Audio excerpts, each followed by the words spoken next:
Welcome back, brothers and sisters. I am Braden. This is Langley Outdoors Academy, and thank you for stopping by. Alright guys, for the content for tonight, what would you do if I told you that we have a situation shaping up where we are going to have a gun-controlling, Bernie Sanders supporting socialist versus Dr. Oz for Senate campaign, which directly correlates to your gun rights on a Senate level? I know. That's what we're going to talk about. This is getting crazy already. This, of course, is talking about the midterms in Pennsylvania. I'm going to have everything linked in the description box below, but wait until you hear some of the things that this guy is saying from the gun control perspective, from the left side of the perspective. This is really interesting and has a direct correlation to our gun rights shared across this amazing nation. Like I said, everything's been linked in the description box below. We're going to do a quick read from our sponsor, and then we're going to hit it. I cannot wait to show you some of the things this guy's leaning into. Now, today's sponsor is Acre Gold. In today's economic environment, inflation is actively diminishing the value of our dollar and our savings. One way to fight inflation is investing in gold. Acre Gold has a program to make gold affordable in order to preserve your savings against future inflation. Check the link in the description box below, and thank you so much to Acre Gold for making this possible. But now, guys, check this out. This is what's brewing in Pennsylvania, and this is just... Senate frontrunner in Pennsylvania embraces Biden and progressive agenda amid Democrats' midterm dilemma. Now, the midterm dilemma is they're going to get screwed. That's the dilemma that CNN's avoiding here. And this came out on Thursday. I've been cooking on this for a while. I can't wait to share this with you. Jennerstown, Pennsylvania. Lieutenant Governor John Fetterman swung by the heart of Republican country in southwestern Pennsylvania, in the reddest of red districts, where then-President Donald Trump trounced Joe Biden by more than 55 points, and MAGA signs are still apparent on seemingly every other street corner. Okay. But rather than moderate, Fetterman leaned into his progressive views. This is where this guy's going, and this is the front runner for Pennsylvania lining up, potentially, for Dr. Oz. I don't know what's going to happen there, but whoever the Republican candidate is, this is who they're looking at, okay? This video is going to be a little bit longer because I got to walk you through a few important distinctions, but let me know what you guys think. As he worked a few dozen voters at the Flynn Lion watering hole while wearing a hooded sweatshirt, basketball shorts, and gym shoes on a snowy spring day, Fetterman renewed his push for marijuana to be legalized nationwide, touted the role of immigrants in the U.S., called for transgender community to be treated equally, decried efforts to pare back abortion access, and backed calls for stricter gun control, that's where it comes in for us, including a ban on semi-automatic rifles. So that's full-on AR ban. This guy's, like I told you in a previous video, far left on gun control. But listen to where he's going, and this might be his undoing, because I love watching this stuff. This is pretty tone-deaf. Fetterman now is the frontrunner of the Democratic nomination for Pennsylvania's seat being vacated by GOP Senator Pat Toomey. They're trying to flip that seat, a state that leaders in both parties see as central to the fight for the Senate majority in the fall.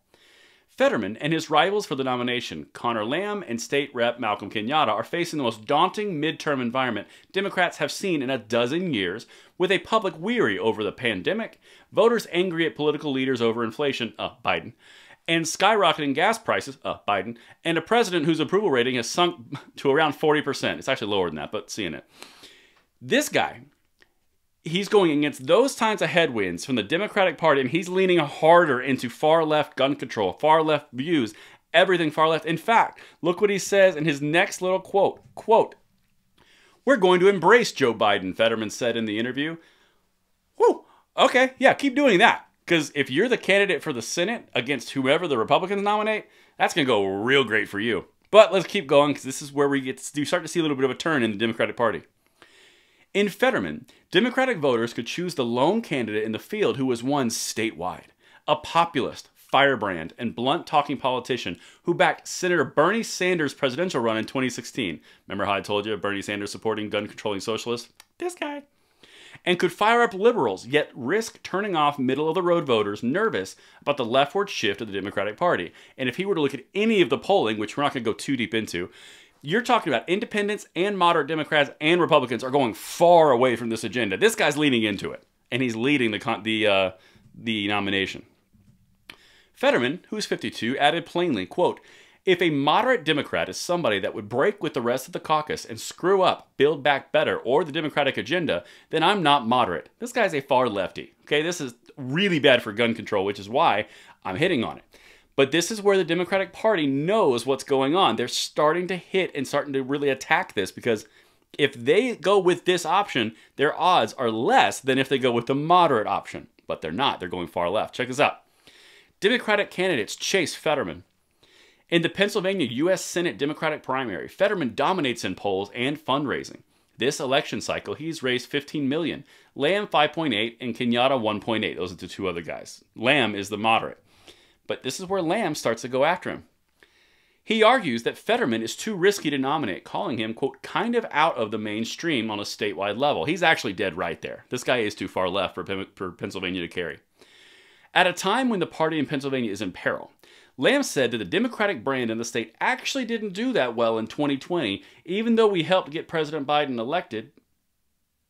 Obviously, we lost ground in a lot of other ways. So he's kind of like sending up subtle, like, holy crap, he's too far left, we're not going to win this.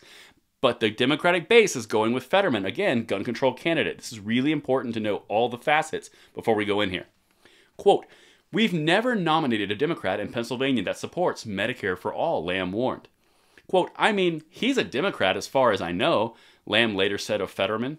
Quote, but I think the issue is more that the Republicans will call any of us socialists who run against them. That label sticks more to some people than to others. He's basically saying they're going to call you a socialist, bro. Stop it. Okay? And this is the last piece I'm going to show you. This is where the main Democratic moderate party is going to come in and start to influence these races across the board because they know what's going to happen here. Check this out. Pin Progress, a super PAC, has tried to come to Lamb's rescue by aiming to raise $8 million. But in the first 3 months of the year, it ranked in only 1.8, according to the latest FEC Commission reports.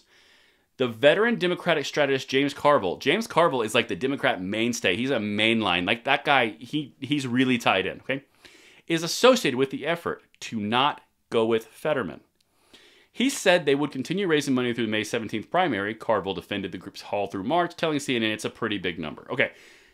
All in all, guys, what you're talking about is you have a far-left, socialist, Bernie Sanders supporting candidate who's for gun control, leading the pack at least, going towards whoever the Republicans nominate.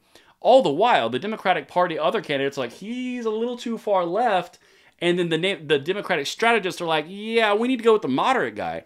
This is shaping up to be something beautiful in November. I'll be honest with you, the person that you don't want from a Republican side or a conservative side is the moderate, because the moderate has a better chance. The far left firebrand Fetterman, he's going to get smacked around a lot harder because everything is against him right now, particularly in the polling with independents, with lefties, with righties, everything. Let me know what you guys think in the comments below, and I'll see you tomorrow morning on the bullet points. I'm Braden. See you later.